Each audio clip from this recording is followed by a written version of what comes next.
நமஸ்காரம்.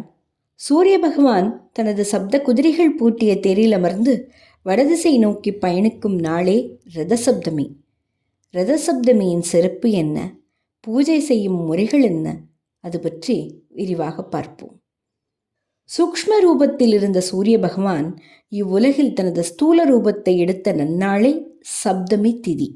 எனவே ஒவ்வொரு சப்தமி திதியும் சூரிய தேவனுடன் தொடர்புடையது. முற்காலத்தில் அனைத்து தமிழ் மாத சப்தமிகளுமே சூரிய தேவனை குறித்த விரதங்களாக அனுஷ்டிக்கப்பட்டன. தை அமாவாசைக்கு பிறகு வரும் சப்தமி 4 விதமாக கொண்டாடப்படுகிறது. புத்திர சந்தானத்திற்காக அனுஷ்டிப்பது புத்திரப்பிரதா சப்தமி, ஆரோக்கியத்திற்காக ஆரோக்கிய சப்தமி, ஜென்ம ஜென்மத்திலும் செய்த பாவங்களை போக்குவது அச்சலா சப்தமி, அடுத்த பிறவியில் சக்கரவர்த்தியாக பிறப்பதற்கும் சகல பாவங்கள் விலகுவதற்கும் அனுஷ்டிக்க வேண்டிய சப்தமி ரதசப்தமி. ரதசப்தமி விரதமானது மேற்கூறிய 4 விரதங்களின் பலன்களையும் முழுமையாக தருவதால் இந்த விரதமே இன்றைய காலங்களில் மேலோங்கி நிற்கிறது. ரதசப்தமிக்கும் பீஷ்மருக்கும் உண்டான தொடர்பை பற்றி இப்போது பார்ப்போம். தான் விரும்பும் நேரத்திலேயே மரணம் சம்பவிக்க வேண்டும் என்று வரம் பெற்ற பீஷ்மர் மகாபாரத யுத்தம் முடிந்த பிறகு உத்தராயண காலம் வரும் வரை அம்புப்படுக்கையிலேயே படுத்திருந்தார். உத்தராயண காலம் தொடங்கிய பின்னும் அவருக்கு மரணம் வரவில்லை. அப்போது அங்கு வந்த வியாசரிடம் அதற்கான காரணத்தை கேட்டார். வியாசரோ பீஷ்மரிடத்தில், பீஷ்மரே, பாவங்களை நேரடியாக செய்தால் மட்டும் பாவமாகாது. தவறு நடந்த இடத்தில் இருந்து கொண்டு அந்த தவறை தட்டி கேட்காமல் இருந்தால் அதுவும் பாவமே. திரௌபதிக்கு அரசவையில் மானபங்கம் ஏற்பட்ட போது அதை தடுக்காமல் நீங்கள் இருந்தீர்கள். உங்களது இந்திரியங்களும் கைகளும் கால்களும் வீரம் மிகுந்த தோள்களும் மௌனம் காத்தது. எனவே நீங்களும் பாவியே என்றார். அப்போது பீஷ்மர் வியாசரிடத்தில் அந்த பாவங்களிலிருந்து தன்னை எவ்வாறு விடுவித்துக் கொள்ள வேண்டும் என்று கேட்டார்.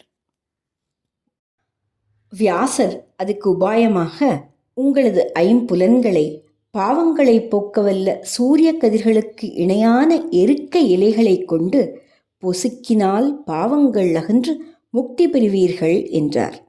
அதன்படி அதர்மத்தை தடுக்காத புத்தியை கொண்ட சிரசிலும், வாழெடுத்து வீசாத கரங்களிலும், தோளிலும், இருக்கையை விட்டு அகலாத கால்களிலும் எருக்க இலைகளை வைத்து இறைவனை தியானித்தார். அதன் விளைவாக பாவங்கள் நீங்கி சப்தமிக்கு அடுத்த திதியான அஷ்டமி திதி என்று முக்தியடைந்தார். அந்த நாளையே பீஷ்மாஷ்டமி என்று கொண்டாடுகிறோம். பீஷ்மருக்கு வாரிசு இல்லாததால் பாரத பூமியில் உள்ள அனைவரும் அவருக்கு தர்ப்பணம் செய்வர். அப்படியான புண்ணியத்தை அவருக்கு ஈட்டி தந்தது அந்த ரதசப்தமி விரதம். பீஷ்மரின் பாவங்களை போக்கிய ரதசப்தமி நன்னாளில் நாமும் எருக்க இலைகளை வைத்து ஸ்நானம் செய்யும் போது நாம் செய்த பாவங்கள் அகன்று புண்ணியம் சித்திக்கும் என்பது திண்ணம். தை மாத சுக்ல சப்தமி அன்று காலை சூரியோதயத்தில் வாசலில் தேர்கோலமிட வேண்டும். எருக்க இலைகளின் மீது மஞ்சள் அக்ஷதை வைத்து அவற்றை தலை, தோள்கள், கைகள், பாதங்களில் வைத்து நீராட வேண்டும். அப்போது சப்தமி தேவியிடம், 7 உலகங்களின் தாயாரான உன்னை வணங்குகின்றேன். 7 எருக்க இலைகள் கொண்டு நான் செய்யும் இந்த குளியலால் நான் முற்பிறவியில் செய்த பாவங்கள், இந்த பிறவியில் செய்த பாவங்கள் மற்றும் மனதால், உடலால், வாக்கால், அறிந்தும் அறியாமலும் செய்த பாவங்களை போக்கி அருள்வாயாக என்று நீராட வேண்டும். இதுவே ரதசப்தமியின் ஸ்நான முறை. சூரிய பகவானது ஸ்லோகங்களை சொல்லி பூக்களால் அர்ச்சித்து சர்க்கரை பொங்கல் மற்றும் கோதுமையால் செய்த பண்டங்களால் நிவேதனம் செய்து வழிபட வேண்டும். சூரியனை பூஜிக்கும் ஸ்லோகங்களில் ஆதித்ய ஹிருதயம் மிகவும் பிரதானமான ஸ்லோகம். 7 குதிரைகள் பூட்டிய தேரில் அமர்ந்திருப்பவனை, 7 உலகங்களுக்கு ஒளியளிப்பவனை, நட்சத்திர மண்டலங்களுக்கு தலைவரான திவாகரனுக்கு அர்க்கியம் சமர்ப்பிப்பது மிகவும் விசேஷம்.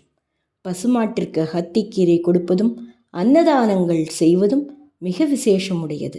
சூரிய ஜெயந்தி என்னும் ரதசப்தமி நாளில் மனித வாழ்வில் ஒளி, ஆற்றல், ஆரோக்கியம் ஆகியவற்றை அருளும் சூரிய பகவானுக்கு நன்றி தெரிவிக்கும் திருநாளாக கொண்டாடுவோம். நன்றி. ஸ்ரீசுதா.